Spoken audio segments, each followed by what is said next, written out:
Welcome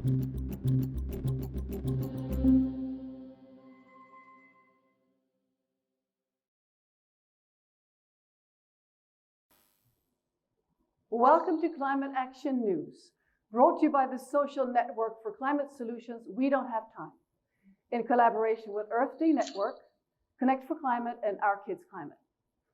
The first show was viewed by 45,000 people, and that was a pilot broadcast. Today is the first real episode. And I am your host today. My name is Katarina Rolfsdotter Jansson, and this show will have a broadcast every month and a bi-weekly special edition broadcast too. This is a no-fly web series focused on climate solutions and actions, and we collaborate with world leaders, with organizations, climate organizations, businesses, to put forward solutions to the climate crisis. Every episode consists of 3 segments. First, we have Climate Action News, and then we have a section called Call to Action. And then the third portion, the third section, is a talk with exceptional experts that share their expertise with you, how to go from talk to into action. And every episode has a theme, and the theme of this show is how do we transform climate talk into climate roadmap. So take a seat and enjoy. And if you haven't already downloaded the app, WeDon'tHaveTime.org, please do so. You can interact on the app and also chat with the experts. And the chat is live already. And it will stay live until 8:30 tonight.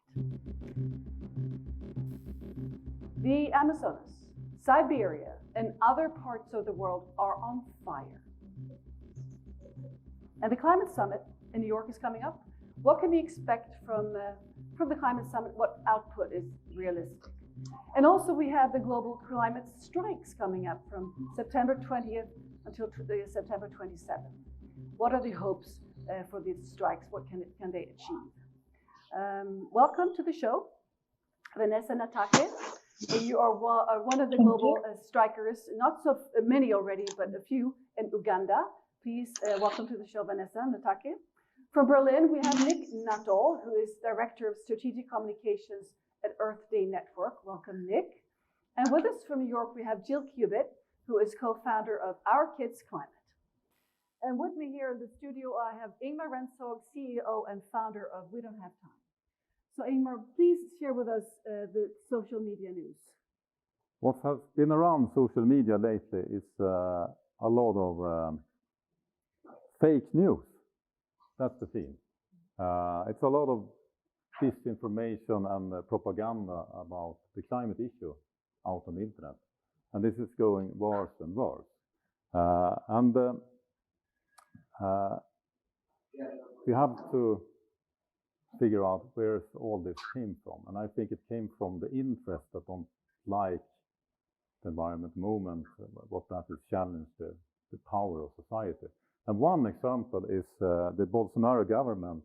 There's a leaked report that tells that they have a strategy to blame the NGOs for the forest fires in Amazon and also see them as an enemy. So that's kind of interesting. Regarding this fake news and the propaganda on the internet, it's more sophisticated than you could actually think with a first look.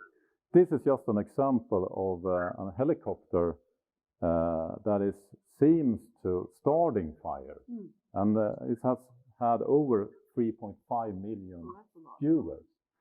But the thing is, those fires is not in Amazonas. So this is somewhere else in the world. And if you Google this phenomenon, it's also actually a way to put out fires, to actually control it. But on the internet, this is stated as Bolsonaro is putting fires in Amazon. So it's totally fake. And of course, this is bad for the environment movement, because if they're spreading one fake video, the whole climate crisis. It's undermining the serious, yes. Yes. And I don't think this is a coincidence. I don't think this is a mistake. Because if you look deeper into this issue, I have another example. And this is really serious stuff.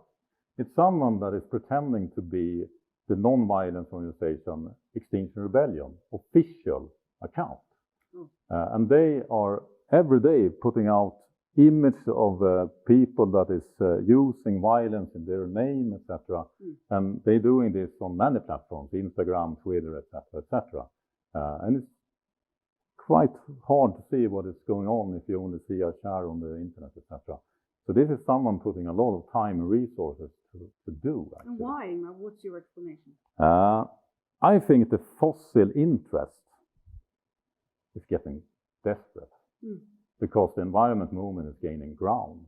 And the independent newspaper in UK, they have discovered a leaked document where there's also going to be a big PR campaign against the environment movement, against the legislation, net zero, etc. So they're calling this out before it happened. And I think that is very good, because if people know that it's going to be a big PR campaign against the climate, people will not, people won't care about it. So I think it's really good to call it out. The reason why the fossil interests don't like the development in the world right now, it spells out money, I think.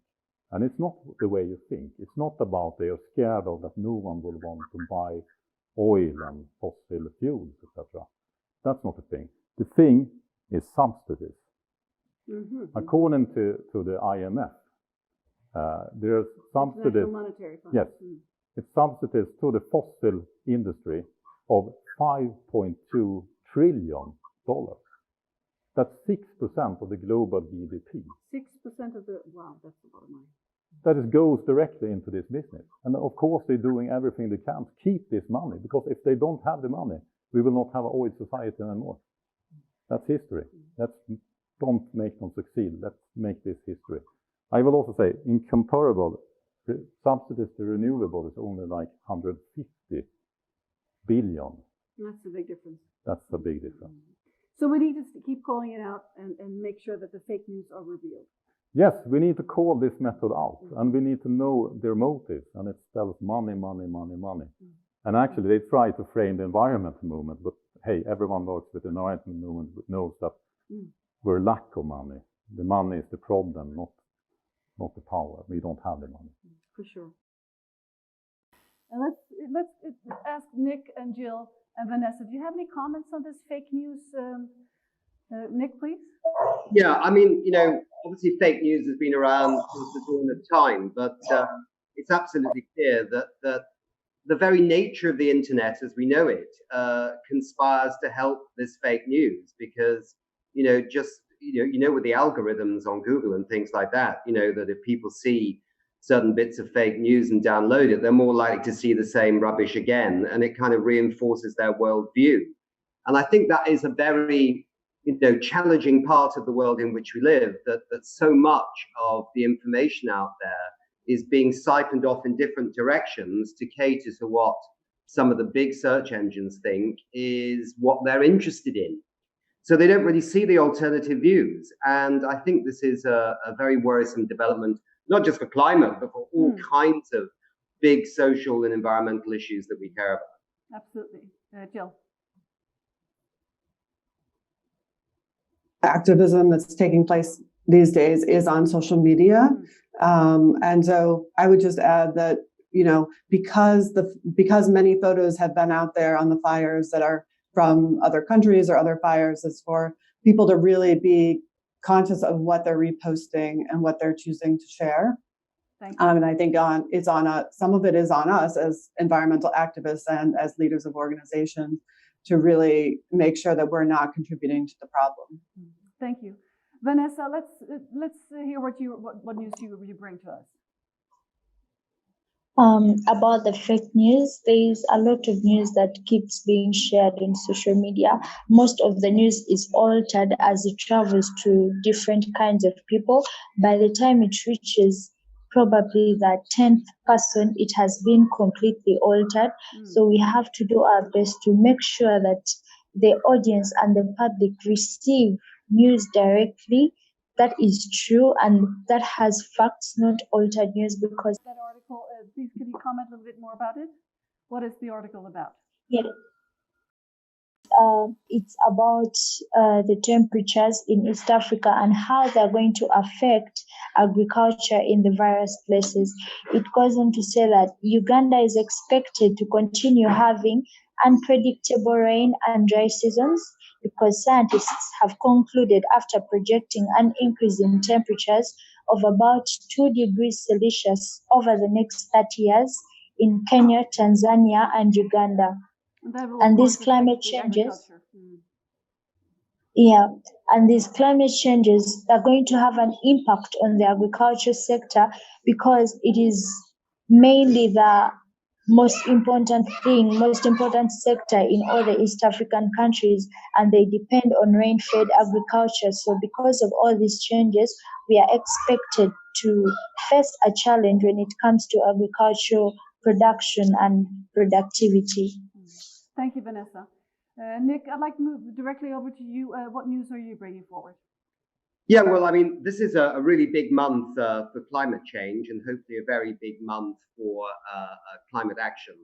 As we know, on the 23rd of September, I think the news here is the Secretary General of the United Nations, Antonio Guterres, hosting heads of state, prime ministers and presidents from around the world, and has requested quite specifically that he wants them to come with stepped up ambition in terms of their national climate action plans that they all put down for the Paris Agreement of 2015. And you can see some movement happening before the summit. I mean, Prime Minister Modi of India, for example, was just recently in Paris. He actually announced that India would actually achieve its Paris targets, not in 2030, but in a year and a half's time. So mainly because they've had this enormous drive with solar power. A Chinese government official was quoted as saying that China will peak its emissions, its maximum emissions, in about 2022, which again is about 8 years before their original target under Paris of 2030. And of course, Finland in Scandinavia recently announced that it was going to be carbon neutral in 2035, so advance its long-term target about what it wants to do. So I think we have to keep all eyes on this summit on the 23rd. Will more countries come forward saying, yes, we're ready to up our ambition?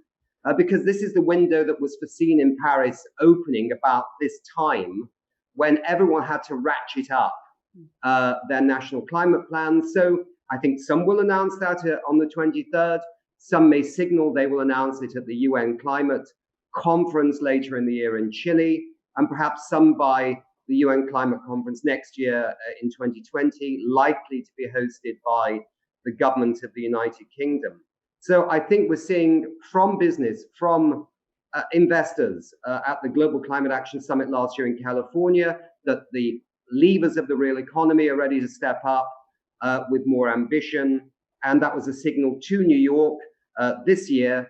And I hope the heads of state realize that the full economy is really behind the decarbonization of the global economy and will, as leaders, step up their national climate action plans. So let's see on the 23rd of September what happens. Thank you very much, Nick Nuttall. Any comments from the rest of you, from you, Ingmar, for instance?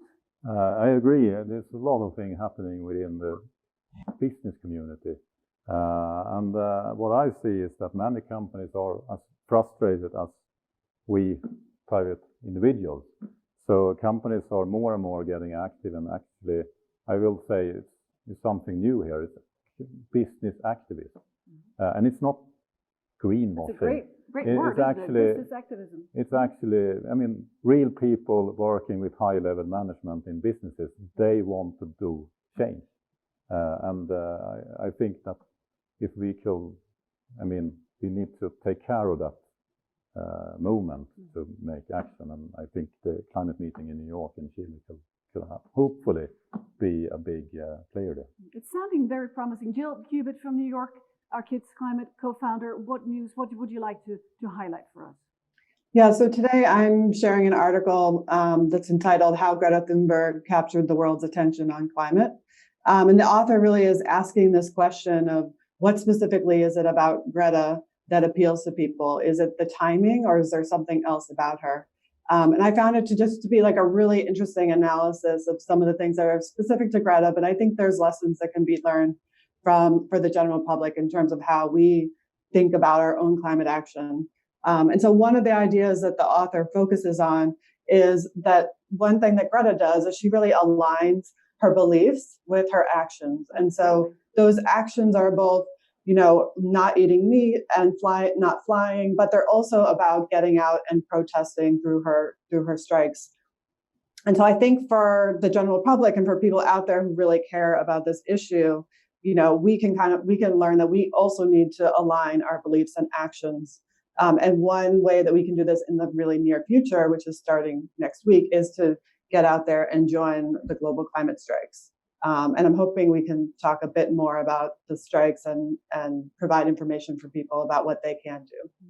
I know Our Kids Climate is now active in 19 countries, so there will be lots of parents in your coalition on the streets and on the squares, right, Jill? Yeah, I think at this point, they're looking at having over almost 1,000 actions globally for all different kinds of organizations, not just ours. Mm-hmm. And that is, I believe the most recent estimates where there's 117 countries involved.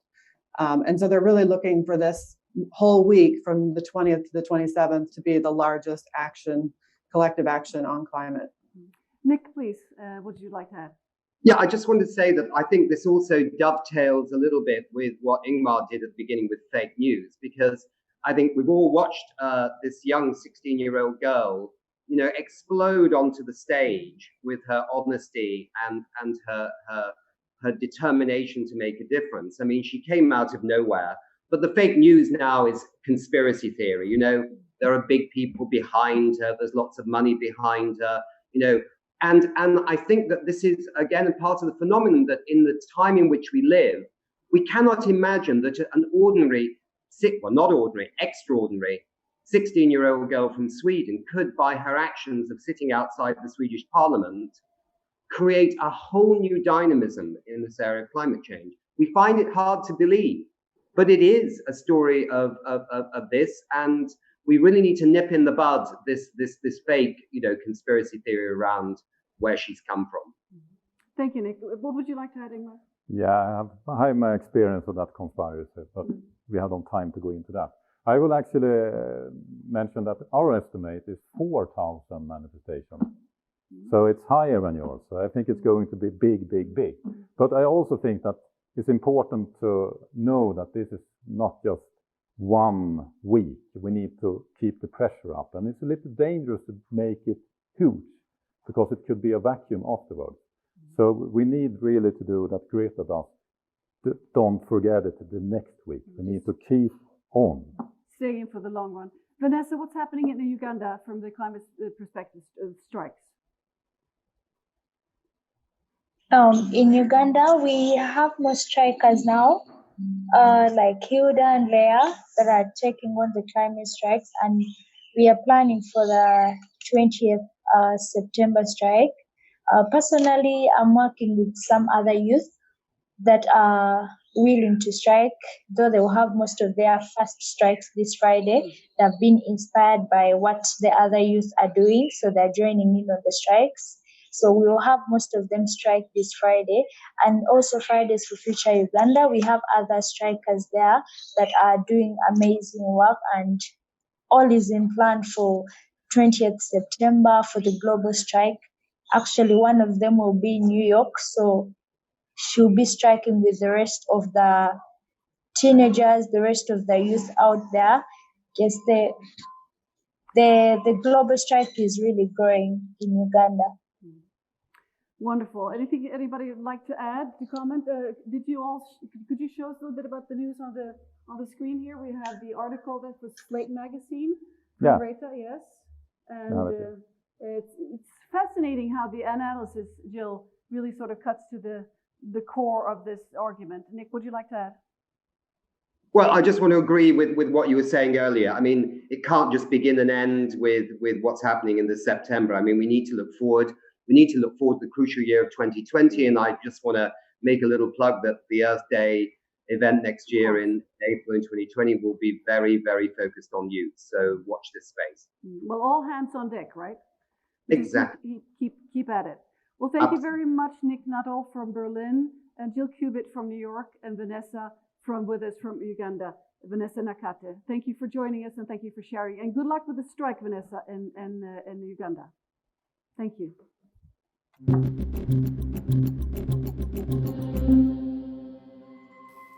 With us now, we have people that have amazing climate campaigns going hot globally. We have with us Ingmar Rentzhog from We Don't Have Time, the network. And we also have with us Jonas Johansson, who is development manager at the city of Mariestad and also involved in something called Electric Village. And I'd like to start with you, Ingmar. Could you show us about the campaign that you're running in here? Yes, as we have talked about earlier on this show, there's going to be a lot of climate manifestation and strikes throughout the world. So we decided to amplify this and also encourage not just individuals or trade unions to join those manifestations, but also to have everyone on board, and businesses, organizations, etc., etc. So we have created a campaign within our platform, and we have also made a special site for that cause. And as you can see here, it's a map over all the manifestations around the world. It's actually going to be over 4,400 manifestations. Wow. And this is growing for every day. It's growing, I think it's with 100 manifestations, new manifestations per day. So you can see how really global it is here. But the purpose with this campaign is that everyone can join in. So if you're a private individual, you can pledge to join the manifestations. Mm-hmm. And if you do that, you will get a mail with instruction how you can encourage your employer and others to support this. If you are an employer, or a trade union, etc., you can press this, we pledge to support. And we are keeping count on how many employees and members that have been encouraged to join this manifestation. And we're soon on 10 million people, 9.9 million people. So this is growing really big. And we launched this earlier, or the week before. So it's really new. And what's interesting here is that it's really mix of organization that is actually stepping up and support this. It's everything from a truck company like Scania to the second biggest trade union in Germany to a museum, to a rock club and its companies and organizations all over the world. And this is growing every minute as we see. So I think this is really hopeful, because this shows that everyone needs to be not just do stuff for the climate, which is very important, which is the credibility, but you need also to step up and make your voice heard, that our world leaders must switch down fossil fuel. So we're going to deliver all those organizations to Antonio Guterres in New York. Summit in New York. Yeah. From New York to Mariestad, Jonas, please tell us about your campaign or what you're doing. Yeah, hello, and thank you for joining the show. We in the municipality of Mariestad in Sweden, we joined the We Don't Have Time organization, and we have another climate action. And we find at the website the climate idea of Stina Johansson about city hubs, enable low emission the last mile. And in fact, we in Mariestad during this spring, this year, have started a new project with a logistic hub and using an electric vehicle for distribution. So we have done a short video to show you and inspire other cities to do something similar. And here you can see the video. En av Electric Village-satsningar är logistikhubb. Vi står nu framför logistikhubbens lokaler. Det är en klimatåtgärd på riktigt, eftersom vi låter våra tunga lastbilar som kommer på vår Europaväg E20 lasta av här godset istället för att åka in i centrum i Mariestad och lasta av på 50 platser. Nu lastar man av på en plats. Och där lastar vi om godset för att distribuera ut dessa i en slinga med vår elbil. Fördelarna med logistikhubbens elbil och distribuera gods i en slinga, det är att vi inte har tung trafik inne i centrala delarna av en stad och utsläpp. Elbilen släpper inte ut någonting. Vi har en tystare miljö för stadens invånare och vi får en helt annan upplägg ekonomiskt i att distribuera i en slinga. That's fantastic. It was all inspired by a climate idea on the We Don't Have Time platform that you in the city of Mariestad found and sort of acted on. That's amazing. That's great. Terrific.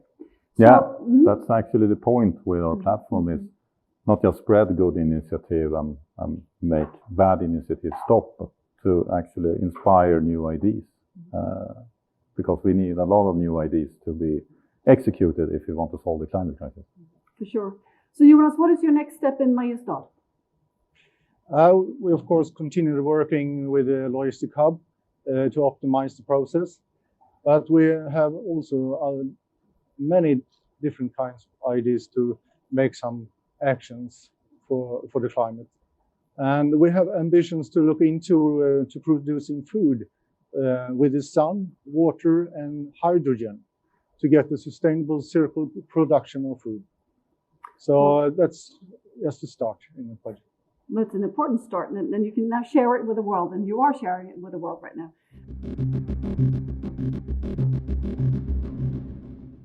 So Ingmar, what is the next step for this campaign that you started? The next step is that you need to sign this. So go to weloveclimateaction.org. And if you're an organization, it's really simple to join. If you're an individual, it's really simple to download our mail templates and send them to your employer or other organization. So spread the word and help us change the world together.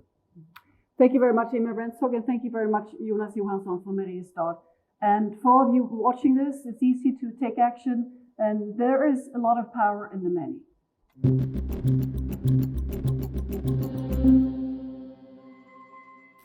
This part of the show is co-hosted by my friend and Forbes coach, Peter Jansen, and he will ask questions to the next panel from his perspective of leadership. In order for us to transform our society in the action that is desperately needed, we need radical transformations on all levels, and this requires leadership. It's my pleasure to introduce now three guests that are role models in this area and who work on solutions. They all have amazing bios that you can check out on wedon'thavetime.org. Let's first introduce Paul Dickinson. Hello there, Paul. You're with us from London. You are founder of CDP in 2000 with an ambition of creating a global economic system that operates within the planetary boundaries. Great to have you with us. We're definitely trying. Great. And with us from the island La Palma, we have Nuria Albet. And Nuria has created a fantastic grassroots, bottom-up approach to renewable energy. And also with us in the studio here, we have Shalit. And Tomer, you're based here in Sweden, so that's why you can be with us here in the studio. And you have founded the Swedish-based technology company ClimateView.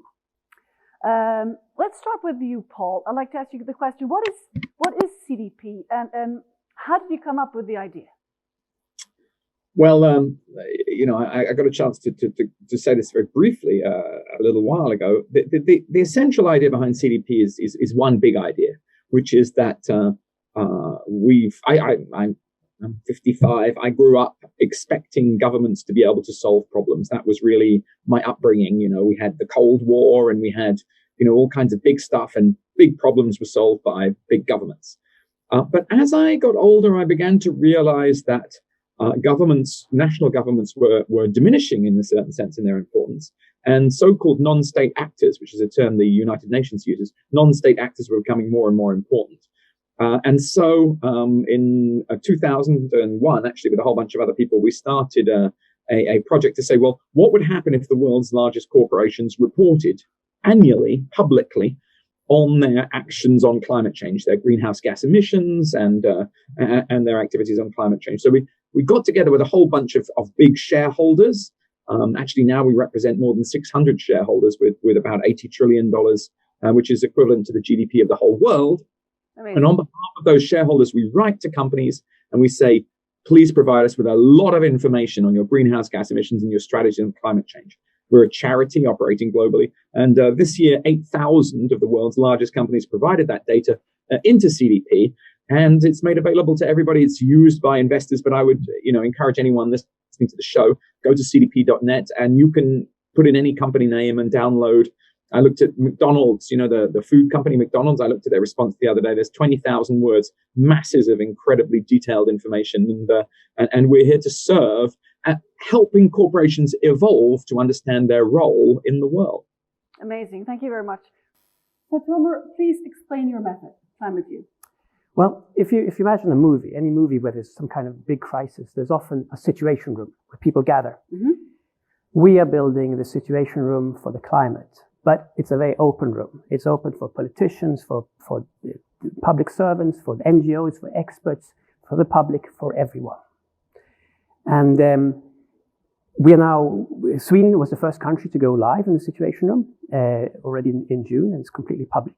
And we're now onboarding a number of regions and cities in Europe to create their own Situation Rooms. Because what we do in the Situation Rooms is help the cities to figure out how to get to zero. So I'll just show you very briefly. Please. So basically what we're doing is collecting massive amounts of data, such as what Paul was talking about, the CDP data. And you collect it all to create the big overview. So for Sweden, we have Sweden's greenhouse gas emissions, the potentials for reduction, the indicators how it's going. So the greenhouse gas emissions are transport, industry, agriculture, the widths showing how much they are. And basically you zoom down to see, okay, how are we going to get rid of emissions from passenger transport? Well, reduced energy usage. Very detailed. And you just dive down all the way, layer by layer, all the way down to the specific policies, showing exactly how the gaps are and showing exactly where what we're doing and what is going wrong. So yeah. This is fantastic, and it's been used by governments and cities and also companies. Yes, exactly. Yeah. And also NGOs, because I know, Nuria, you're already collaborating with Tomer, correct? Yes, and actually I want to start thanking We Don't Have Time, because we discovered ClimateView in a previous event of We Don't Have Time. So you're really a really good job in connecting projects. Yes, and it's working. It's very interesting how we are working with We Don't Have Time. We are a grassroots movement, but we are working inside the public administration, the island council actually. So we have this bottom-up approach in our DNA. And we were selected as a pilot island from the European Commission project for clean energy for EU islands in February. So being a pilot, what it means that we have to test different ways of writing a transition agenda. And of course, if the ones that succeed, other islands and mainland can copy us. And if we don't succeed, then the others, they will also learn about our failure, right? So our way of writing this agenda, we thought in the beginning that the document is something very close, that very few write and even less read. And we were afraid it would last, like it would be nothing at the end, right? So when we saw ClimateView, we thought it would be perfect. Why? Different reasons. One of them is that we are very broad movement. We actually have more than 100 organizations in the island that have signed a pledge to decarbonize the island. We have from football teams to telescopes to associations, that is really broad. And everyone has to understand the language we are talking. If we're talking a document, people that don't have so much education will not be in the same way. But in ClimateView, we believe that it's much easier, that everyone will be collaborating and also willing to act. We have been doing the first workshops already, and I think it's quite potent when you don't only work in the digital version, you also have this paper version, a big roll of paper, and when you put that in the room directly, people understand what we're trying to do, and it's much easier to coordinate all the actors to achieve the goal, which is huge. Must feel pretty great to Nuria, talk about your tool. Huh? So over to you now, Peter. Let's have you dig a bit deeper into the leadership aspects. Well, thank you so very much. I'm really, really happy to be here again. It's fantastic, and very excited to have these wonderful guests with us today. So my first question is going to be for Paul. Paul, we've spoken a bit before, and we're going to go deeper into this in our next show. But I would like you to explain to us what your vision is. Okay, it's really interesting that there's no lack of information out there. Just there's lack of filters, and there's a lack of efficient and effective ways of collecting this data. But I'm interested in the projection to the future. How do you see this actually affecting and working for a greater climate? And so I'm going to reference something that I was invited actually to go and give a little talk at a Swedish business society, but it was founded by some social scientists. And I want to focus on that phrase, social science. Like, we are coming together, all of us, to solve climate change because, as social scientists would say, and actually this is what Extinction Rebellion in the UK have said, and it's what a philosopher called Thomas Hobbes said, which is that the state gets its authority from its ability to protect us. You know, the king or the queen or, you know, the feudal lords or whatever, we would put up with them and the terrible things they did because they would kind of ultimately protect us from the people, you know, over the mountain who would come and beat us up. Well, or enslave us, actually, if you go back far enough. Now, you know, before, I don't know, the Berlin Wall fell or whatever, there was a contest between the West and the Soviet system, and government was strong and, you know, things got done. But then over the last like 4 or 5 decades of globalization, governments just kind of floated down into a box. Business has got better and better at using the media to kind of protect its interests. And to be completely honest with you, existing kind of cash flows protect themselves. You know, there was talk earlier about massive subsidy of the fossil fuel industry. You know, when there's a lot of money at stake, governments can't pass laws because if anyone in any kind of government anywhere says, look, we've got to put taxes or regulate these greenhouse gas emissions to protect the economy, we've got to get rid of this, you know, loser, right? So we're in a situation whereby, like, the machine that normally, you know, solves a pollution problem like tax or regulation, that machine is broken. Okay? So we're having to kind of like reestablish some sort of authority in society that can deal with this problem, and that's where you get businesses, where you get civil society movements. Greta Thunberg came up earlier. What's so special about her? I'll tell you what's so special about her. She says, listen to the scientists. And guess what? She's worked out that this is discrimination. You know, we had discrimination against women. They got the vote. You know, we had a very brave movement called the suffragettes in the UK, many other countries. We had discrimination against black people, for example, in the US. We had Martin Luther King came forward. Greta Thunberg says we got discrimination against children. I mean, it's kind of offensive, but it's true. So we got, you know, more than 1 million children striking around the world saying, hey, old people, you can't discriminate against us. So what we're seeing is some kind of complicated social force coming, get us back to the idea that government protects us because currently they haven't got the power. Kind of long, weird answer, but I hope you enjoyed it. Yeah, it was a fantastic answer. Thank you so very much, Paul. Okay, so Tomer, back in the studio. It's nice to see you again. And my question to you goes to the chunking down. I saw how you chunked it down, chunked the data down.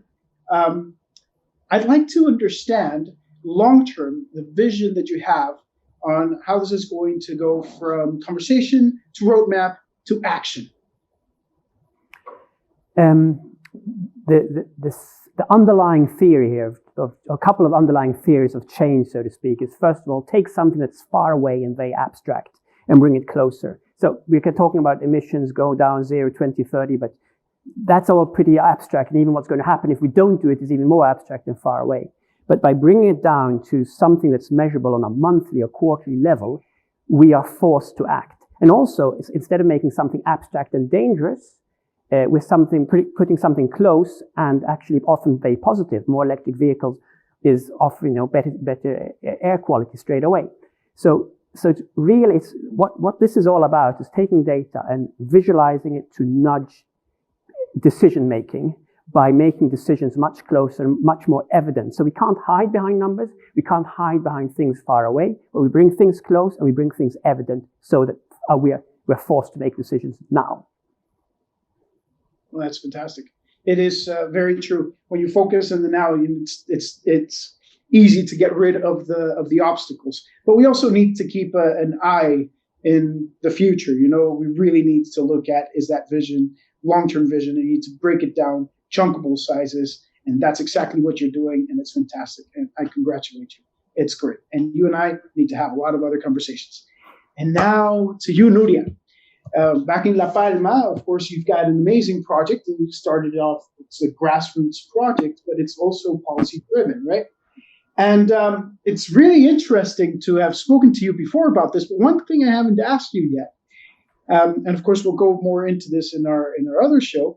Of course, you need help to do all this. You don't only need the buy-in from the people and the buy-in from companies and organizations and so on. You also need people to, walk the streets and, give the message out there and get the buy-in from everybody else. How do you get to those people, and how do you get them to help you? Yeah, that's not an easy question to answer. I think what Tomer was saying, right? He's making these things easy to act, but still people sometimes don't act. So we have seen that we have to act a lot, work with the emotional side. It's not about only knowing the data, knowing what we have to do, but it's also doing it, right? And very often you have to work with the trust. You have to make people trust the process, and you also have to make people actually see each other not as a competing. We're so used to compete in our society, right? So we have to change a lot of ways of thinking. In our project, we have been working a lot in making people own the project themselves. It's not something that someone else is doing, but we are all together into this the same goal. We have the same goals. We have to solve the same problems, the same challenges. So I'm not sure I can say exactly, because there are many small pieces that have to go together. But it's a lot about talking to people. You have to spend the time. It's an investment to spend the time to talk to people, looking at their eyes, and create a community, so everyone feels empowered. So what you're saying here is basically, what you're explaining is empathy. Yes, very much. Yeah, of course. Yeah. So you need a certain level of emotional intelligence within your leadership to be able to go to people and say to them, you know what, I need your help. Help us. And then for them to get the buy-in from everybody else, that also requires that same empathy. So it's very interesting how we can see this going from what Paul had said and the big data and all that information that gets filtered down, and then it gets used through processes like Tomer's processes. And we need that action that comes from organizations and people like you, Nuria. And I think this is amazing how it all really boils down to, let's do the best we can. And empathy is one of the biggest tools. So, Paul, what does empathy have to do with everything that you are doing? I'd like to really understand that, because I want the whole picture. I think, we're not very good at empathy, humans, to be honest with you. Like, if we're quite good near us. So if you fall over if you fall over in the street, in Sweden or the UK or something, there's a pretty good health service that will kind of spend tens of thousands of euros trying to save your life, really.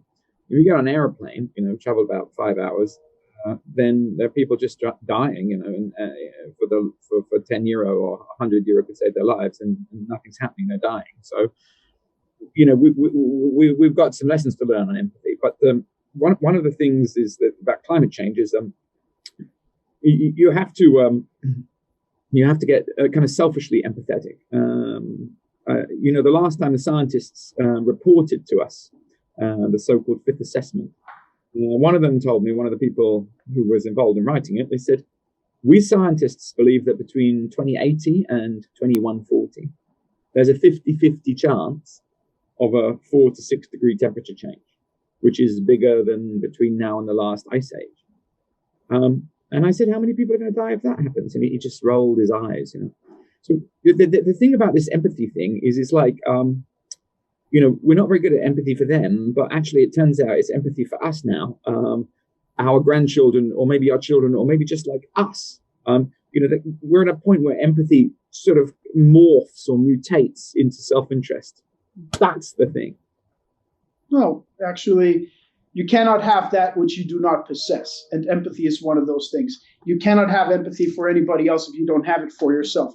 And that's important. That's important in leadership. It's important in humanity. And it's important for climate change. It's just simply important. Tomer, same question goes to you. In your processes, of course, you have to chunk things down.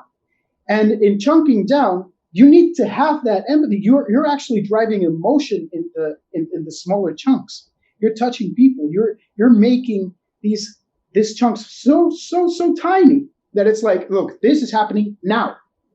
Can you tell me what you feel about that and how empathy plays a role in what you're doing? It's funny because when you do the work, I nearly try and have the mindset that, like, just this is an algorithm, you just follow it, because that's how to get the work done. Because it's a lot of people that have to be collected in the room and have lots of opinions. So it's interesting that the mindset when you sort of do these workshops and sort of try and understand the data is just being very, very systematic, so as to get to first get some rational in somehow. And then, as you say, so it sounds cold-hearted, but of course, in the end of the day, this is all about building feedback loops that we understand and react on, because it's just putting a mirror that is close enough that we know what's going on. So yeah, it's all about empathy and just trying to use data to drive empathy in the right direction. This is beautiful. So no matter how we look at it, leadership and change will always be about empathy. The interesting thing is this: change is automatic. We've seen this. It's just not always good. Progress is not automatic. And if we're going to progress in this world towards a better climate and a better humanity, we need to lead through empathy. And I believe this is essentially where we all need to come down together and say, look, it doesn't matter what we're doing. It doesn't matter what processes we're driving. It doesn't matter what business we have. It doesn't matter what data we're collecting. It doesn't matter how many people we have on the streets doing the work. At the end of the day, we need to empathize with ourselves so we can empathize with the others and with our planet. Any last thoughts on any of you on this? I'm going to throw one in, which I think is, I think you put the point very beautifully, actually, when you talked about, like, you've got to have empathy for yourself.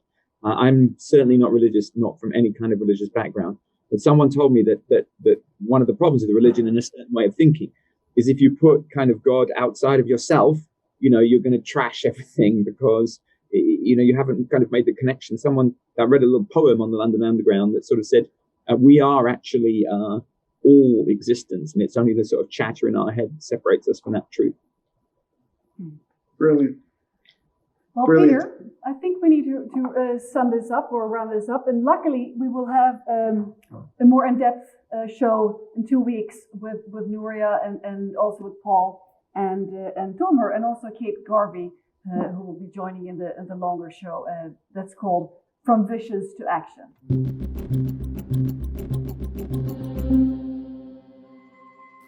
So thank you, Paul, and thank you, Nuria. Thank you, Peter, and thank you, Tomer, for joining us. And to all of you viewers or listeners online, thank you for joining in. Thank you for taking action, and because I know you're already doing that in many aspects in your lives. And the next show, that will be on October 10th. And if you haven't started chatting with the guests already, please do that. The chat is open until 8:30 tonight. So chat and ask questions and interact and just keep up the good work. Because we do know that we don't have time to wait, but we still have time to act.